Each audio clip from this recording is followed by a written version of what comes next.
ముద్దని లాక్కునే ప్రయత్నం వాళ్ళు చేస్తున్నారు.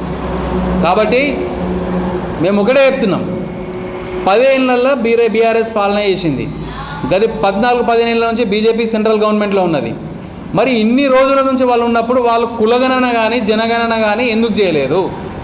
ఇవాళ రాష్ట్రంలో ఒక కరెక్ట్ ఫార్మాట్లో కులగణన చేసి దానికి ఒక రూపం తీసుకొచ్చి ఇవాళ ఒక బేస్ ఇచ్చిండు మా రేవంత్ రెడ్డి గారైనా మా పొన్నం ప్రభాకర్ గారైనా. అంత బేస్ ఇచ్చినప్పుడు ఇవాళ బయట అంత బీసీ వర్గాలంతా హర్షం వ్యక్తం చేసినాయి. హర్షం వ్యక్తం చేసినాక ఇవాళ ఎవరో ఒకరో ఇద్దరో తోని హరీష్ రావు గారు లోకల్గా వాళ్ళతోనే హైకోర్టులో కేసులు వేయించారు. కేసులు వేయించి ఇవాళ ఈ బీసీ 42% రిజర్వేషన్ అనేది ఆపేయడానికి ముఖ్య కారణం ఇవాళ సిద్దిపేటలో హరీష్ రావు గారు మరియు బీజేపీ రామచంద్రరావు గారు.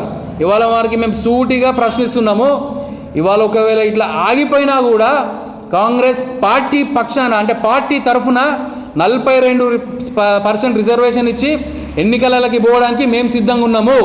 మీకు దమ్ము ధైర్యం ఉంటే రోజు 3 ప్రెస్ మీట్లు పెట్టి మీ జిందగీలో మీరు ఎప్పుడు బస్సు ఎక్కలే, నిన్న బస్సు ఎక్కిర్రు అంటే ఎప్పుడు కూడా మీరు బస్సు ఎక్కని బాపత్ కాదు. నిన్న బస్సు ఎక్కి పోయి ఆడ కూర్చొని అనవసరమైన ప్రశ్న ఏదో అందరు మైండ్ డైవర్ట్ చేయడానికి చేస్తున్న పాలిటిక్స్ తప్ప వేరొకటి కాదు. మీకు చిత్తశుద్ధే ఉంటే, వెనుకబడిన కులాలు బీసీ వర్గాల మీద మీకు చిత్తశుద్ధే ఉంటే మీరు ఒక ప్రెస్ మీట్ పెట్టి మీరు పెట్టే ఏదో అల్లాటప్ప ముచ్చట్లు కాకుండా మేము పార్టీ పరంగా 42% రిజర్వేషను ఇస్తాము స్థానిక సంస్థల ఎన్నికలలో అని చెప్పి మీరు బల్లగుద్ది చెప్పాలి. ఈ రామచంద్రరావు గారు బీజేపీ స్టేట్ అధ్యక్షుల గారికి మేము ఒకటే చెప్తున్నాము, ఇవాళ కాంగ్రెస్ ప్రభుత్వం చేయంగానే బీసీలోకి ఇట్లా అయింది 42% ఆపేసి అని చెప్తున్నారు కదా.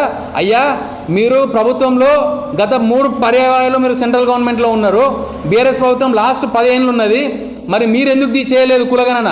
ఇవాళ మేము కులగణన చేసి గవర్నర్ గారికి ఆర్డినెన్స్ పంపించి 3 నెలలు అయింది. గవర్నర్ గారు సంతకం పెట్టకుండానే ఆర్డినెన్స్ రాష్ట్రపతి గారికి పంపినరు. మరి 3 నెలల వరకు కూడా రాష్ట్రపతి దాన్ని ఎందుకు ఆమోదించలేదు? ఇవాళ సుప్రీంకోర్టు ఒక డిక్లరేషన్ ఇచ్చింది. ఏమిచ్చింది? రాష్ట్రపతి దగ్గర కానీ గవర్నర్ దగ్గర కానీ 3 నెలల కన్నా ఎక్కువ సమయంలో ఏ ఆర్డినెన్స్ ఉన్నా కూడా అది పాస్ అన్నట్టే లెక్క అని చెప్పి చెప్పింది. ఆ పాస్ అన్నట్టు లెక్క అని చెప్పిన తర్వాతనే స్థానిక సంస్థల ఎలక్షన్లకు కానీ దేనికి కానీ ఇప్పుడు నోటిఫికేషన్ ఇవ్వడం జరిగింది. కాబట్టి వాళ్ళకి అక్కస్తుంది, భయం ఉన్నది టీఆర్ఎస్ వాళ్ళకి కానీ బీజేపీ వాళ్ళకి కానీ. ఎక్కడ మేము ఈ 42% రిజర్వేషన్ ఇస్తే మేము స్థానిక సంస్థలలో ఓడిపోతాము. మరీ ముఖ్యంగా సిద్దిపేట కాన్స్టిట్యున్సీలో హరీష్ రావుకి అర్థమైపోయింది ఏంది, వాళ్ళకి క్యాండిడేట్లు ఎక్కడ దొరుకుతలేరు, కాంగ్రెస్ పార్టీ బలపడుతుంది, వాళ్ళకి బీసీ వర్గాల నుంచి ఎక్కడ క్యాండిడేట్ లేరు, ఎక్కడ వాళ్ళు బాగుపడతారు అని చెప్పి ఉద్దేశంతో